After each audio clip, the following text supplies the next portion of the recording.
dear student, this is the question number 14. Actually, before explaining this question, I just want to tell you that this question is little bit tough. Okay, and in other word, you can say this is the toughest question of your chapter triangle. So don't delete the video before you understand each and everything very effectively. So question number 14, it is given AB upon PQ, AC upon PR, AD upon PM. Means these are in the corresponding ratio. So AB upon PQ, left side. AC upon PR, AC upon PR means right side. AD upon PM means this is the median. AD and PM are the median. It is given. So just check this line. Left line is proportional, right line is proportional, and median is also the proportional. Okay, got it? Now, our wish to prove that these two triangles means ABC and PQR, ABC and PQR will be the actually similar. So our construction is very important in this question. Clear? What is our construction? ED parallel AC. ED parallel AC. We have make the arrow and draw the construction line by the gray color. Similarly, SM parallel to PR, again by the gray color and make the arrow. Okay, so this is our construction and we have written here. Proof. Now going to start the proof. E and S are the midpoint of AB and PQ. E and S are the midpoint. अब आपको कैसे मालूम पड़ेगा कि E और S हमारे midpoint हैं? आप देखिए D क्या है, मीडियन है, तो ये midpoint है और ये इसके पैरेलल है. जब पैरेलल है और ये midpoint है तो इसका मतलब ये भी midpoint होगा. कहाँ से मालूम पड़ा? क्लास 9th से.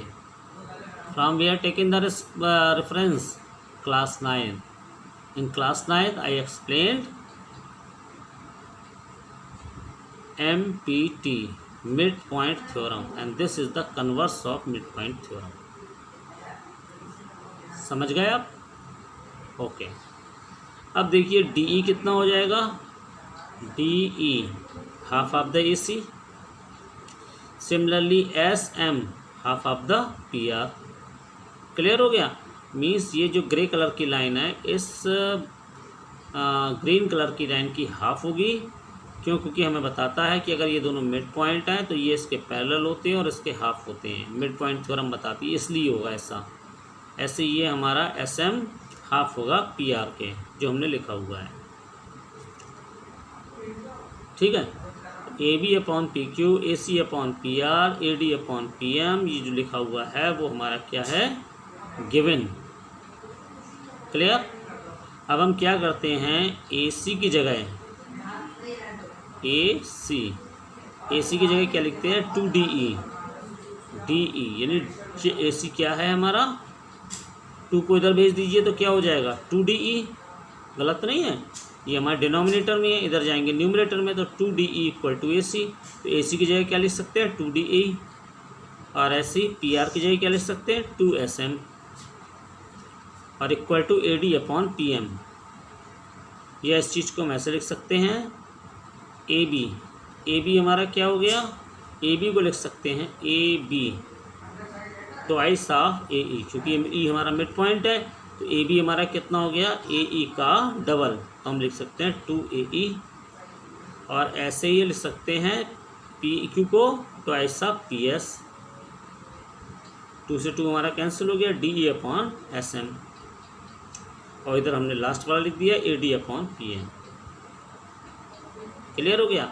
अब इस 2 से इस 2 को काट दीजिए तो क्या निकल के आएगा? AE upon PS, DE upon SM, AD/PS। Clear हो गया आपको क्वेश्चन? अगर ऐसा है तो इसका मतलब क्या हो गया कि अब ये तीनों साइडें हो गई। जब तीनों साइडें हो गई हमारी AE/PS, देखिए आप AE/PS पहली चीज़ हो गई हमारी, समझ में आ रही है।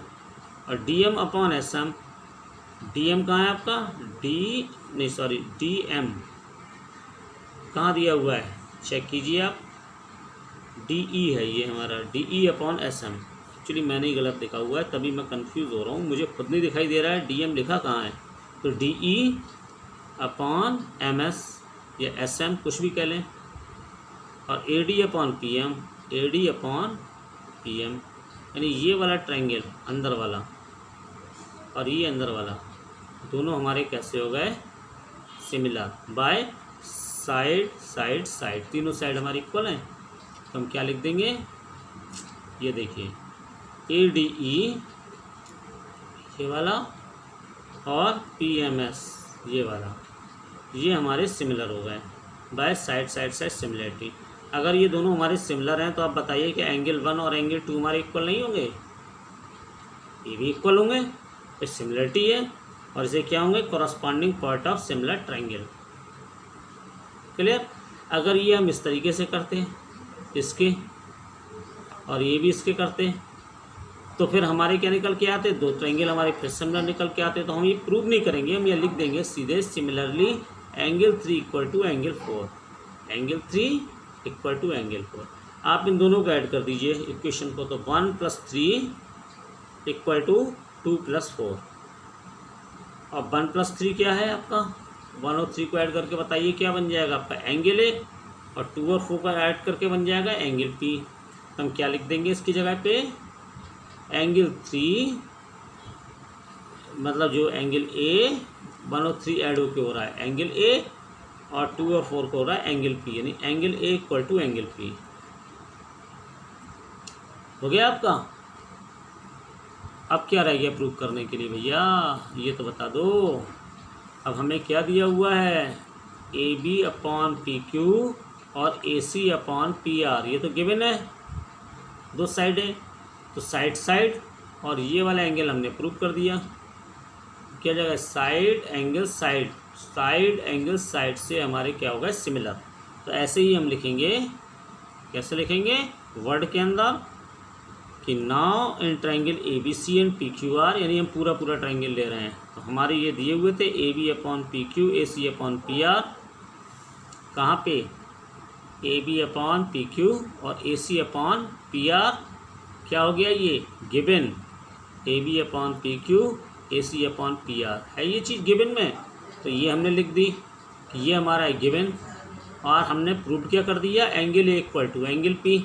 तो हम यहाँ पे लिख देंगे angle A equal to angle P as proof, जैसे कि हमने प्रूव किया है।